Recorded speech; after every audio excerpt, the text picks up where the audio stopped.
queridos amigos dos dois lados da vida, nós encarnados, nossos irmãos no mundo causal, que se dignam a comparecer nesta casa de Deus, especialmente para poder conviver com Jesus, sentir os eflúvios da casa, as energias celestes que nos envolvem, porque esta é a casa do Mestre.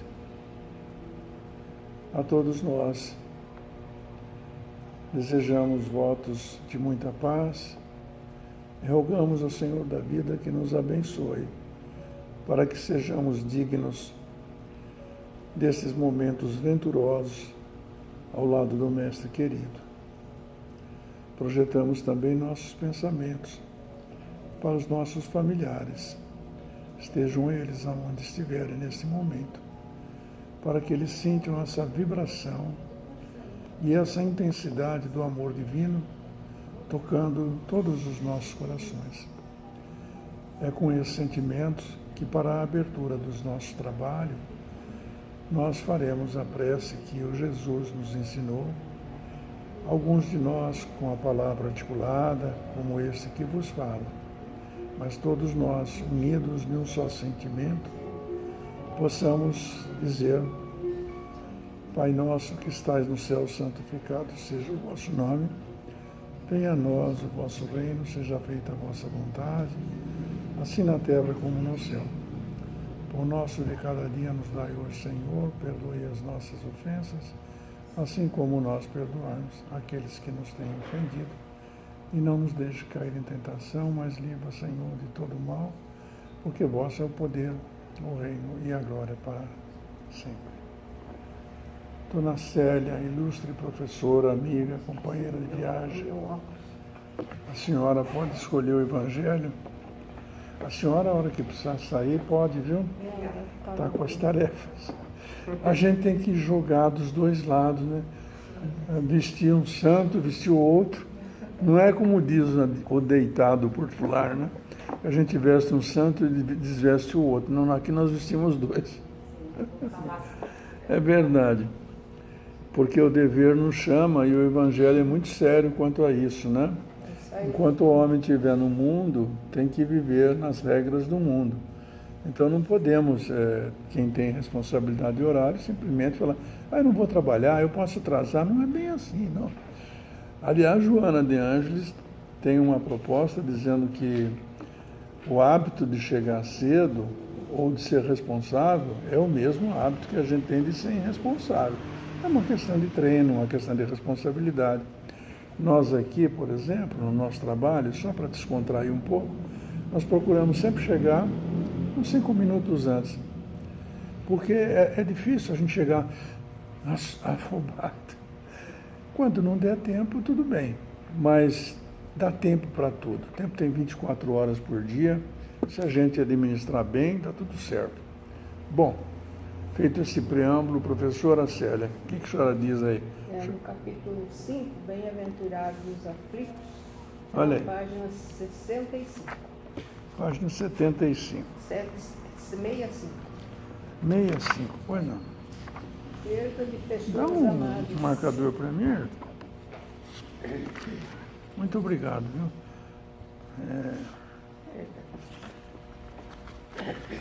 Perda de pessoas amadas, morte prematura. Abriu aqui? É porque está chegando agora o finados, né? Nós precisamos... Saiu, abriu, saiu aqui. A senhora pode começar a ler para nós, por favor? Um parágrafo cada um, né? Pode ser. Perda de pessoas amadas, mortes prematuras. Quando a morte vem ceifar nas vossas famílias, levando sem moderação as pessoas jovens ao invés das velhas, dizeis frequentemente: Deus não é justo, uma vez que sacrifica esse que é forte e pleno de futuro, para conservar aqueles que viveram longos anos plenos de decepções, uma vez que leva aqueles que são inúteis e deixa aqueles que não servem mais para nada. uma vez que parte o coração de uma mãe, privando-a da inocente criatura que fazia toda a sua alegria. Humanos, é nisto que tendes necessidade de vos elevar acima do terra a terra da vida, para compreenderdes que o bem frequentemente está onde credes ver o mal, a sábia providência aí onde credes ver a cega fatalidade do destino. Por que medir a justiça divina pelo valor da vossa? Podeis pensar que o Senhor dos mundos queira, por um simples capricho, vos infligir penas cruéis? Nada se faz sem objetivo inteligente, e qualquer que seja ao que se chegue, cada coisa tem sua razão de ser. Se perscrutasseis melhor todas as dores que vos atingem, nelas encontraríeis sempre a razão divina, razão regeneradora, e vossos miseráveis interesses seriam uma consideração secundária e relegaríeis ao último plano. Crede-me, a morte é preferível para a encarnação de 20 anos, e esses desregramentos vergonhosos que desolam as famílias honradas partem o coração de uma mãe e fazem, antes do tempo, branquear os cabelos dos pais. A morte prematura, frequentemente, é um grande benefício que Deus concede àqueles que se vai e que se encontram assim preservados das misérias da vida ou das seduções que teriam podido arrastá-lo à perdição.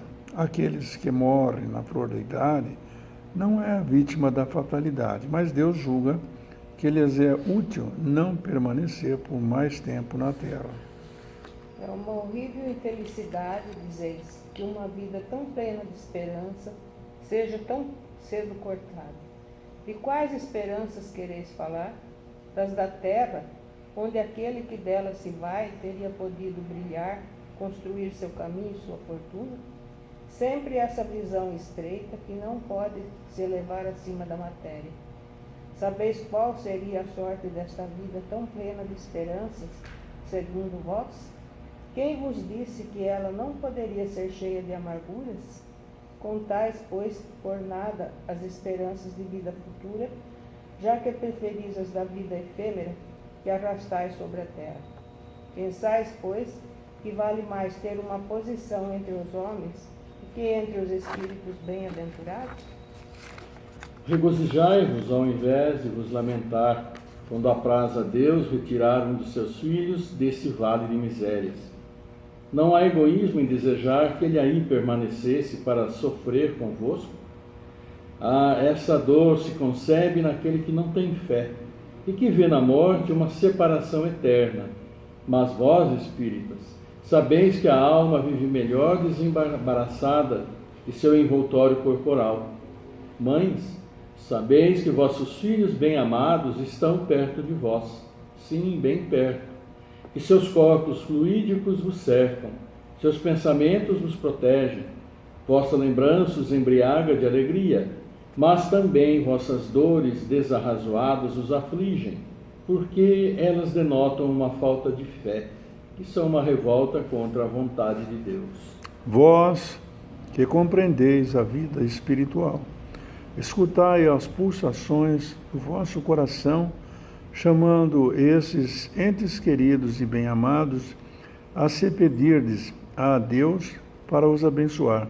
Sentireis em vós essas poderosas consolações que secam as lágrimas, essas aspirações maravilhosas que vos mostrarão o futuro prometido pelo soberano Senhor.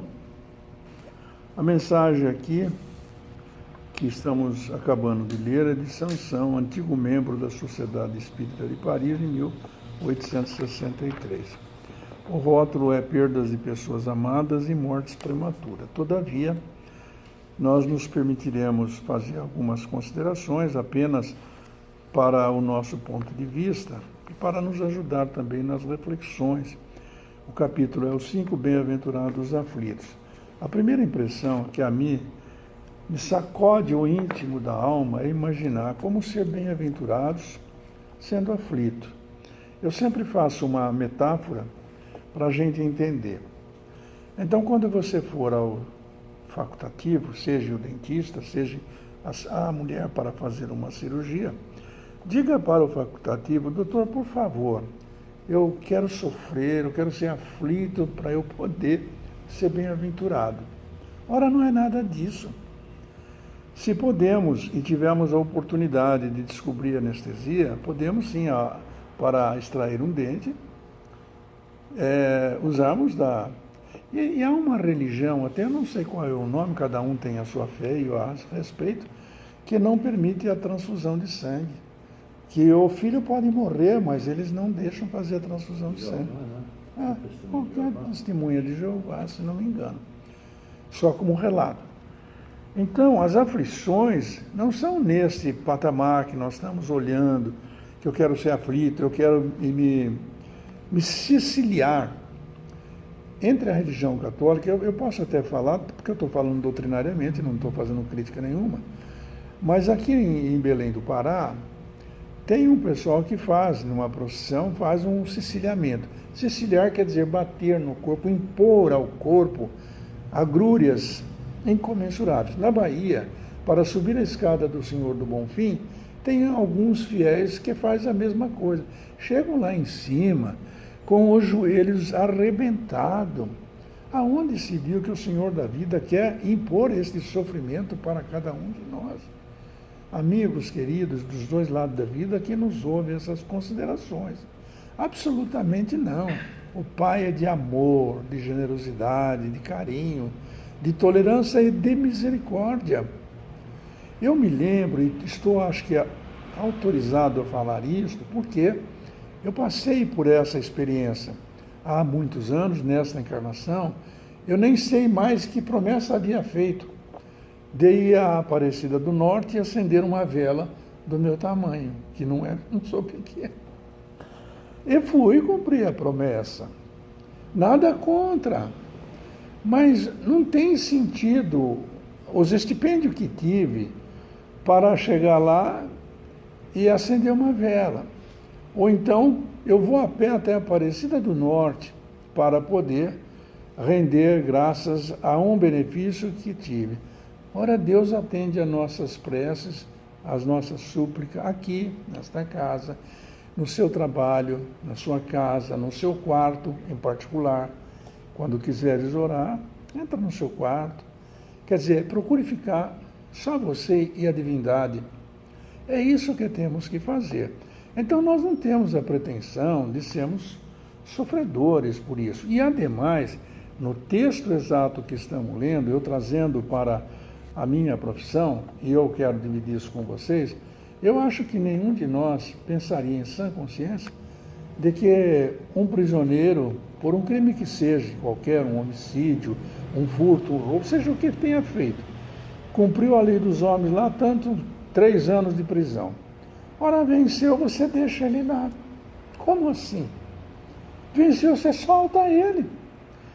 Nós outros estamos no corpo físico, o corpo material, para cumprirmos uma missão, mas o nosso espírito é eterno. Não tem que deixar aprisionado. Muitas pessoas que o suicida, sim, é uma loucura que fazem atentando contra a própria vida, mas os outros, quando com tenra idade vão embora, é porque é chegado ou venceu o teu time. Isto quer dizer, nós quando cumprimos a nossa missão aqui no planeta Terra, nós recebemos o que chama na doutrina de tônus vital.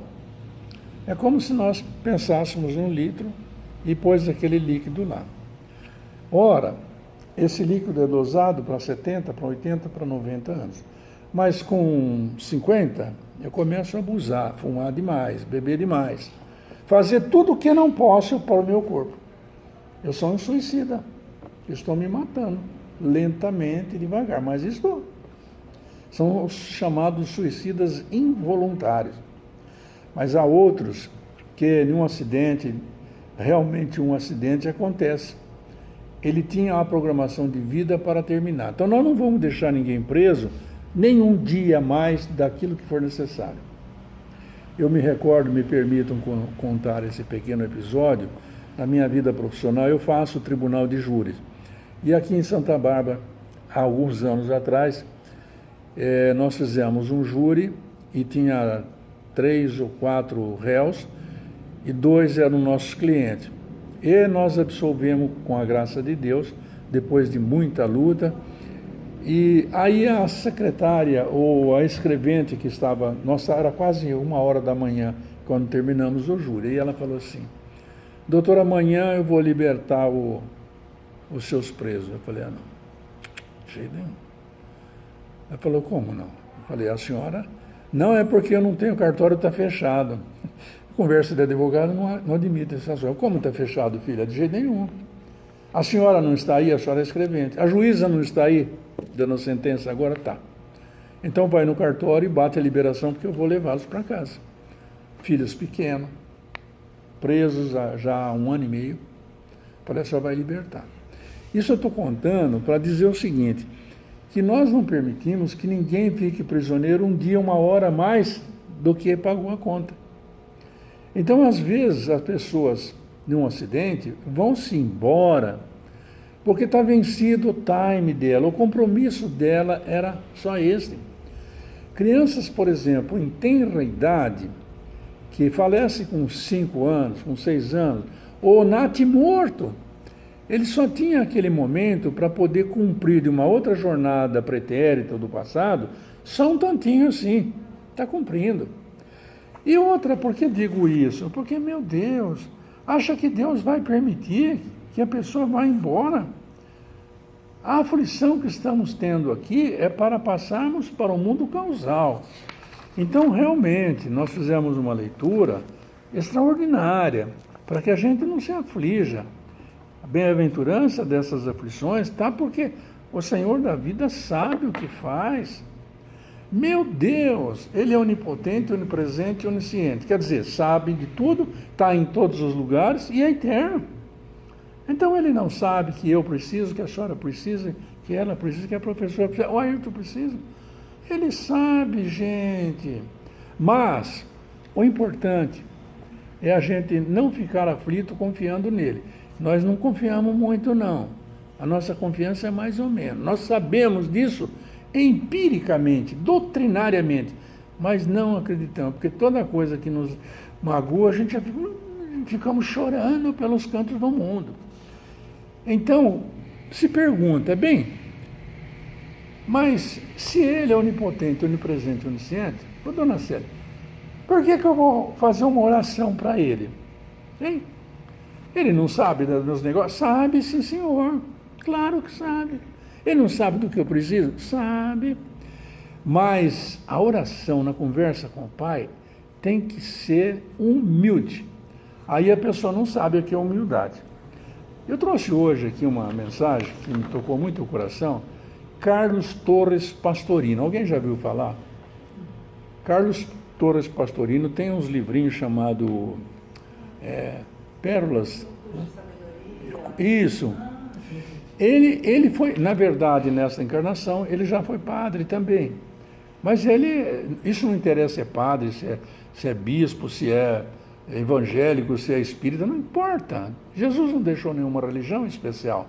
Qualquer religião serve para ligar-nos com Deus. Então, essa mensagem que ele passou, eu achei tão bonita, pedi licença e coloquei aqui, dá até para pôr num quadrinho, né? Porque aí eu faço uns caprichos nas letras. O Ayrton. Lá escolho a letra sublinhada e tal. E ele diz assim, numa das frases dele: humildade não é posição do corpo, nem do tom de voz. Preste atenção, humildade não é aquela posição. O Ayrton, semana passada, estava aí meio caído, ele comentou isso. A importância. Deitado, chorando, de qualquer jeito. A humildade significa que eu reconheço a potestade do Pai e quero falar com Ele. Ele não vai ver se eu estou com perfume, se eu estou bem arrumado. A ligação se faz pelo coração, pelo elo de amor, em qualquer lugar. Pode ser feito por algum intermediário, tipo o nosso anjo da guarda? Pode. Pode ser feito por algum santo da igreja? Pode. Eles são tudo mensageiros que levam a prece ao Senhor da vida. Muito bem, e não é o tom da voz também. É claro que quando a gente fala do Evangelho, a nossa voz fica mais serena, mais tranquila, fica imbuído de um sentimento de amor. Tudo bem, porque a mercadoria é boa, o discurso é bom. Mas, e ele fala também que, mas é a posição do Espírito que sabe o que é e o que pode. Meu Deus, eu sei que eu sou filho de Deus, então eu tenho que chegar quando a coisa estiver preta do meu lado, como nós dizemos assim, de vez em quando dá uns perrengues na vida da gente, né? Um acidente, uma doença, uma pandemia, um olhar assim esviesado, uma palavra. Ah, meu Deus, eu sei que eu posso dominar essa minha índole selvagem, eu posso dominar. Vou confiar em Deus, vou fechar os olhos e falar, Pai, me ajuda que a coisa está preta aqui, só você e Ele sabe, não é? E mais diz ele, não precisa manifestar-se aos outros, não.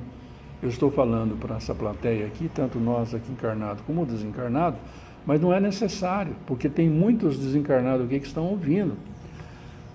Vale para si mesmo, para cada um de nós.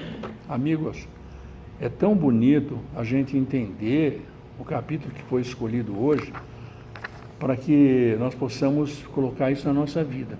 Ayrton, por favor, as palavras suas. Estou preocupado com o seu horário, viu? Vai com Deus. Obrigado.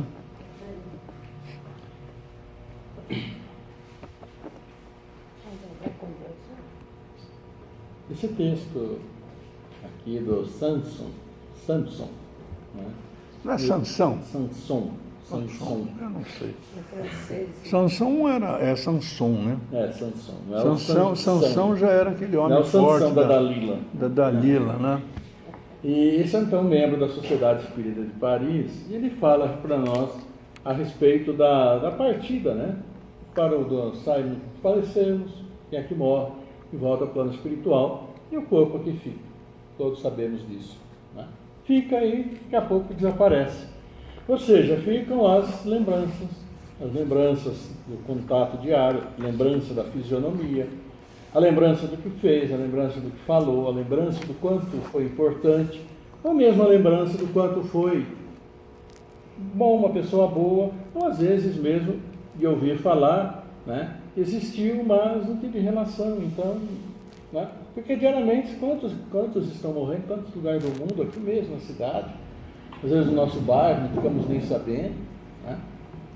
Mas quando há esse relacionamento familiar para iniciar, depois relacionamento de amizade, relacionamento em que julgamos importantes as pessoas que estão conosco, sempre fica aquele sentimento. E nós, quando gostamos das pessoas, quando temos sentimento pelas pessoas, ou mesmo quando, muitas vezes, estão indiferentes assim, porque não conhecemos de acordo, ou às vezes mesmo quando fazem alguma coisa que a gente, melindroso tanto que nós somos por natureza, né? Nós não gostamos, ficamos com um pouco de raiva, ficamos magoados, pode ser, né, pessoas conhecidas ou não, mas que nós conhecemos. Enfim, cada um de nós tem seus momentos, cada um de nós tem sua vida, cada um de nós tem seus princípios, suas atitudes, suas verdades. Cada um de nós tem a sua verdade, que nossas vidas anteriores foram moldando tantas coisas que fizemos que hoje nós somos assim como somos, pensamos assim como pensamos. Claro que para chegar na existência, no tempo em que nós estamos de vida, muitas coisas aconteceram conosco, alguns conceitos que tínhamos quando mais jovens se perderam, foram mudados, né? A vida fez com que mudassem valores que tínhamos, desejos que tínhamos. E hoje, claro, nós aqui estamos, sendo fruto da vida que nós temos aqui também. Cadê? Esse tempo que nós aqui passamos juntos, nossos familiares, amigos, onde quer que estivéssemos, até chegarmos aqui. E a gente vai fazer esse conceito. E vamos gostando das pessoas, relacionando com as pessoas, querendo o bem para as pessoas, jamais o mal, né? Mesmo que nos tenham feito coisas que não gostamos, vamos orar para que encontrem o seu bom caminho e possam se sentir melhor. Mas quando perdemos alguém, claro que fica aquele sentimento, né? E como eu disse, vão ficar as lembranças do que foi, do que fizeram, do quanto foram importantes em nossa vida. Mas fica aqui, às vezes pessoas jovens, às vezes pessoas mais idosas, de todas as idades. Vemos, por exemplo, pela televisão, pessoas que morrem em acidente, rapaz de 20 e tantos anos morreu, arrastado, pai e filho que morreu, apareceu hoje também no jornal, né? Indaiatuba, né? Indaiatuba. Aí nós nos perguntamos, né, Ayrton, dentro desse quadro que você está traçando, onde está a justiça de Deus? Então, pai Porque e aqui filho morreu, é ali ficou mãe, e acho que outro filho, se não me engano, né? Metade da família, de repente, o Estado se foi. E fica aquele sentimento, e muitas vezes, até por nosso conhecimento, ou nossa falta de conhecimento, vem aquela revolta à gestão natural, né? Por que aconteceu isso, né? O que fizeram para Deus levar? Enfim, dentro de nossa angústia, de nossa tristeza, de nossa revolta, falamos coisas. Mas o que nós precisamos entender é, de uma maneira certa, correta, justa, o que o texto todo nos trouxe hoje. Quem somos nós para julgar os desígnios de Deus? Porque todos nós sabemos, e foi dito pelo mestre lá, que nenhuma folha de uma árvore cai se não for pela vontade dele. Porque ele conhece toda a nossa existência desde o princípio em que fomos criados. Está lá, registrado. Podemos dizer que nossa folha corrida das nossas existências está registrada com Deus. Nossa folha corrida, nossa capivara, não sei, né? Depende do quanto nós depende do lugar que nós estamos. Fala a capivara. Mas está lá. E nós estamos aqui por um tempo curto. Já vamos dizer que estamos aqui desde que o homem se fez homem, estamos evoluindo conforme o homem evolui, são 250 mil anos. 300. Quantas vidas tivemos? O que fizemos? Passamos por tempos difíceis, fizemos coisas terríveis. Para sobreviver mesmo. Era matar, morrer, alimentação. E a evolução vai se processando, e nós vamos tirando aos poucos as imperfeições espirituais que nós tínhamos, mas continuamos tendo muitas imperfeições. Porque o homem, como a gente conhece, a gente vê, sábio, uma situação mundial como está hoje, o homem continua fazendo coisas inimagináveis por bom senso, né? Para aquilo que nós chamamos de razoabilidade dentro daquilo do razoável. Então, enquanto encontramos pessoas muito boas, que se preocupam e trabalham para auxiliar os outros, trabalham, né, cientistas, enfim, existem aqueles que, infelizmente, desde que parece que veio ao mundo e continua sempre naquela toada e levando lamentações onde quer que passe. Então nós estamos todos entre esses extremos, e aí uma variedade muito grande de pessoas. Mas todos, invariavelmente, têm o seu tempo, porque todos nós viemos aqui exatamente para, aos poucos e dentro da nossa própria capacidade de entendimento do mundo atual, realizarmos aquilo que nós propusemos no plano espiritual. Essa pandemia, eu acho que está mostrando muito isso para a gente. Está mostrando isso para todos nós. Estamos mais como família. Mais em família, tivemos mais tempo para ficar. E muitas vezes o que acontece? Aquilo que não se teve tempo durante anos e anos, até durante a infância, até durante a infância dos filhos que hoje estão grandes, que não se teve aquele tempo, se teve nesse ano e pouco. E para se rever a experiência que tinha de antes, a experiência que teve ficando em casa hoje, do que se esperava dos filhos, no que aconteceu. E a gente pode refletir, onde que está o meu dedo? Eu que tinha a responsabilidade quando minha família eram todos pequenos, onde que está meu dedo influenciando o que eles são hoje? No que eu acertei? No que eu errei? No que eu fiz e não consegui mudar? Porque nós não vamos mudar também, nós vamos aparar arestas daqueles que estão vindo. Vemos o mundo como está, vemos como eles são, e para o mundo como ele está, nós precisamos ir preparando esses, né? Tirando aquelas más situações e preparando. Mas dentro disso tudo é trabalho individual para cada um de nós. E como se diz, nada acontece sem a permissão do Pai, tudo isso que aconteceu, está acontecendo, é ainda para o nosso próprio entendimento. A morte prematura. Né? Então, podemos blasfemar dentro da ignorância nossa ainda, mas jamais duvidar de que tudo tem no seu tempo correto. Até nosso tempo, não sabemos quanto é, também vai estar correto. Onde está Deus que deixa uma criança embora com tanto vigor e deixa um velhinho ainda trabalhando? Mas é como fala, essa criança, não se sabe o que ela faria, quanto poderia se comprometer. O seu tempo de virar a curto, como o senhor mesmo falou. Agora, o idoso, vamos colocar assim, às vezes uma palavra de um jovem pode mudar uma vida na sua própria experiência. Quanto que essa criança era velha também? Pois é. Pois é. Nós não Espírito dela sabemos, não é? sabe, né? Mas a proposta Ela é uma do... criança, mas o espírito pode ser muito mais velho. A proposta do evangelho que a senhora escolheu hoje é a justiça das aflições. E como que a justiça cabe dentro das aflições? Por que que o pai deixa uma criança embora cedo? Em uma casa, às vezes, como estamos falando, uma pessoa já debilitada e a criança vai embora. Como que o pai deixa, às vezes, levar uma pessoa que está complicada ou está se complicando? Eu vou relatar um fato para vocês, sui generis.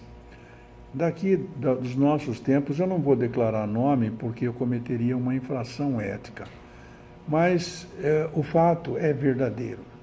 Vocês sabem que Jesus fazia curas extraordinárias, levantando leprosos, curando, levantando doentes da cama, leprosos, etc. E não era esse milagre como nós estamos imaginando do miraculoso, que nós gostamos de coisas extraordinárias, fantásticas. Não era assim. Nem mesmo aquele episódio da mulher hemorrágica que dentro da multidão resolve falar com Jesus, padecia de uma problemática de sangramento já há tantos tempos, e resolveu ver Jesus porque ouvia dizer que ele curava. E quando ele estava passando, ela estava, aquela multidão, derrubaram-na, ela falou, e agora? Não é? Desesperada.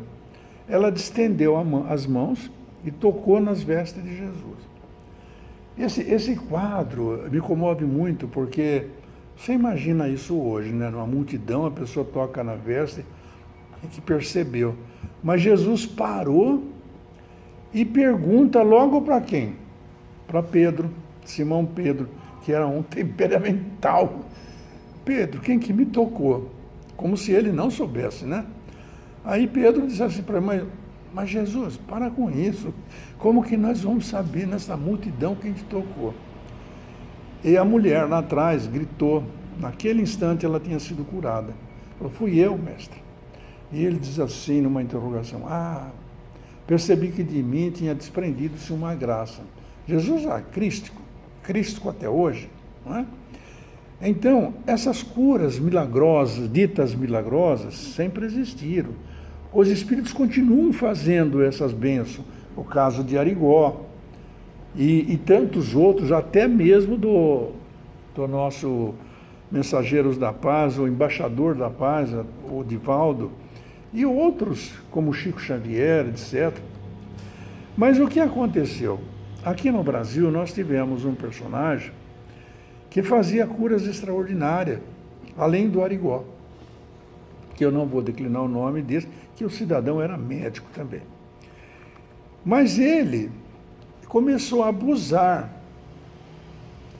das faculdades mediúnicas que tinham nas curas, e começou a abusar disso, abusar do outro. Né? E aí ele teve um desentendimento com o caseiro dele, vendia lugar na fila, umas coisinhas deste jaez. Aí ele teve um desentendimento com o caseiro dele. O caseiro dele pegou, ele era um cidadão, uma faquinha pequena, assim, já é um pleonasmo, faquinha só pode ser pequena, né? Mas que seja. Uma faquinha cutucou ele aqui, levou a óbito. Passado alguns anos, na nossa lista espiritual, veio o médico que operava por ele, porque o médium entrega o seu corpo, mas quem faz o trabalho são os espíritos. E disse assim mesmo, vocês acham, comentando o episódio, que nós deixaríamos que ele partisse, como ele fazia tanto bem, que ele partisse com apenas um canivetinho assim, nós teríamos curado. Mas vou explicar para vocês. O fato é que ele estava comprometendo a sua existência, a sua vida e o seu trabalho que ele assumiu na pátria espiritual. Olha a justiça divina funcionando. E até para permitir que um companheiro nosso desacorçoado vai sair da linha, para não se comprometer mais. A justiça da aflição tem essas coisas. Nós não sabemos quem somos nós para querer discutir ou interrogar a divindade. Por que deixou esse com 3 anos, com 5, aquele outro foi, aquele outro sofre tanto? Por quê? Quem somos nós para discutir a organização social com o Senhor da vida? Então, quando tocou nesse aspecto vivo da justiça divina, Deus sabe o que faz. Que é isso? Deus sabe o que faz. E é por essa razão que o nosso Evangelho hoje está nos concitando a entendermos que realmente... Boa tarde, sejam bem-vindos. Concluindo, porque a infelicidade, que nós às vezes consideramos como infelicidade, não são infelicidades. Quantas pessoas no leito da morte não estão pedindo, suplicando para que Deus a leve embora nesse planeta, porque o sofrimento é tanto. Como eu estou fazendo confidências com vocês hoje, eu vou fazer mais uma, peço licença aos mentores, por causa do Evangelho. Eu tive 2 cirurgias nas pernas, por causa da idade, as coisas vão ficando meio velhas. Andei arrastando muito tempo com a perna, porque precisava fazer a cirurgia, eu tinha medo de fazer. Enfim, eu acabei um dia criando coragem e fui fazer. Mas eu sofri tanto, mas tanto. Porque deu eles falam que dá uma recidiva, né? E de fato, dá uma intercorrência. Porque essa cirurgia, apesar de algumas complicações, normalmente em 10 dias a pessoa está recuperada. Mas eu sofri muito. Eu sofri tanto. E aí que eu peço licença para contar, para vocês verem como é o sofrimento que a gente pede, às vezes até para ir embora. É uma loucura. Aí eu estou velho, porque eu estou ali. Para com isso, não tem que pedir, cumpra o seu dever até o último minuto. Então, o que aconteceu? Eu estava numa gaiola de ouro, vendo, deitado, confortável, a empregada trazia os remédios na hora certa. Eu tinha um enfermeiro para ir todo dia dar banho em mim. Você não foi dizer que loucura. Mas a dor não passava. A dor não passava. Eu olhei assim, num determinado momento que eu perdi a noção da realidade, falei, meu Pai, me leva embora, eu não aguento mais.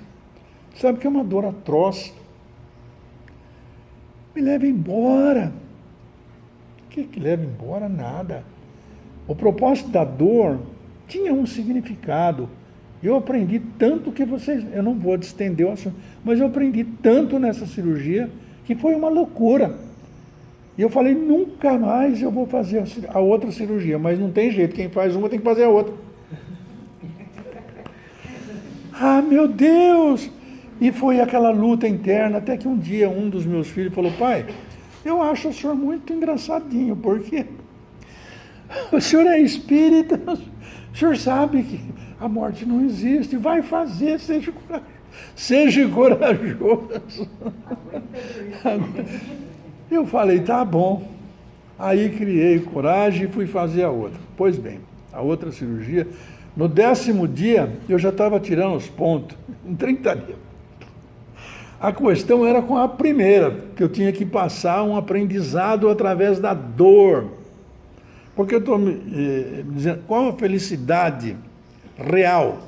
Eu estou pondo isso na mesa para nós aqui, numa confidência entre amigos, vocês, e o outro lado da vida, os nossos amigos do outro lado, que sabem que eu estou falando a pura expressão da verdade. Eu sou tão feliz com as minhas 2 próteses, vocês não fazem ideia. Uma cliente do nosso escritório, que há uns 20 anos não me via, levou a filha para eu resolver um problema essa semana.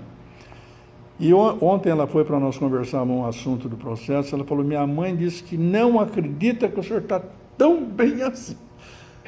Porque faz tanto tempo. E eu estou conservado em formol.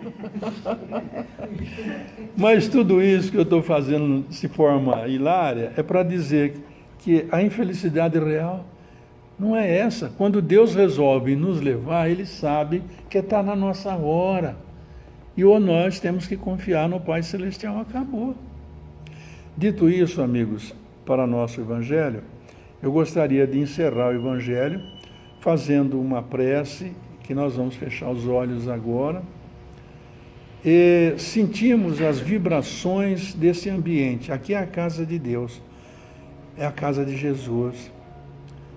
Vamos então mentalizar a figura do Mestre querido, com aquela túnica branca, bonita, cabelos longos divididos ao meio, um olhar profundo, buscando os nossos corações.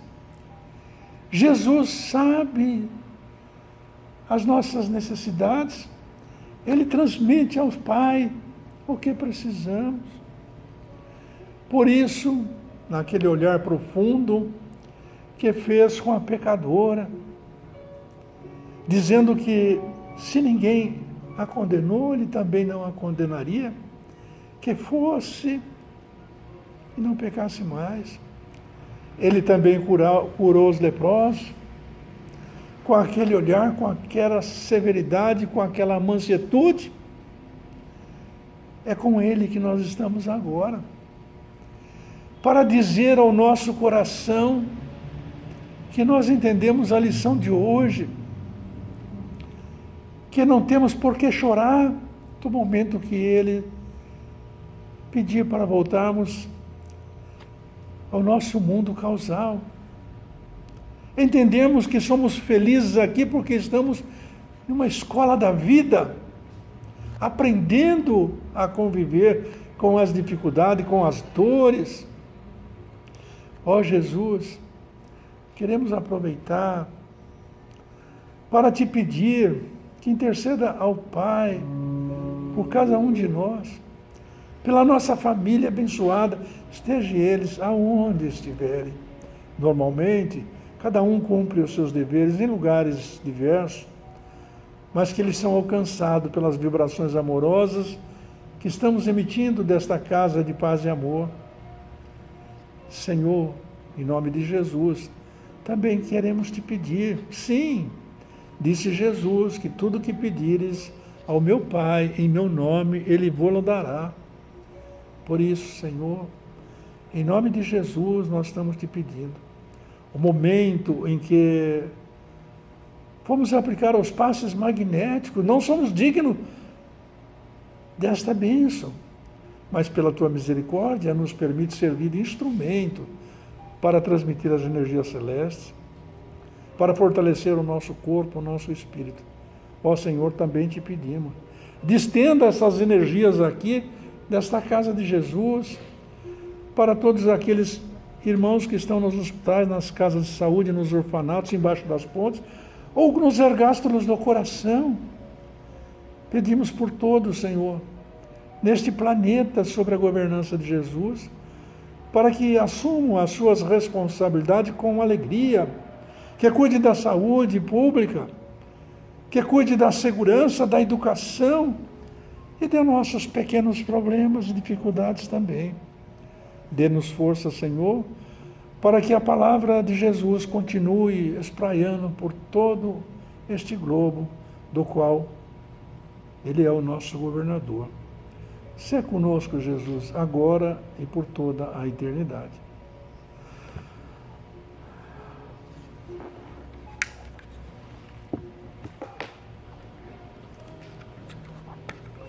O bom filho retorna a casa?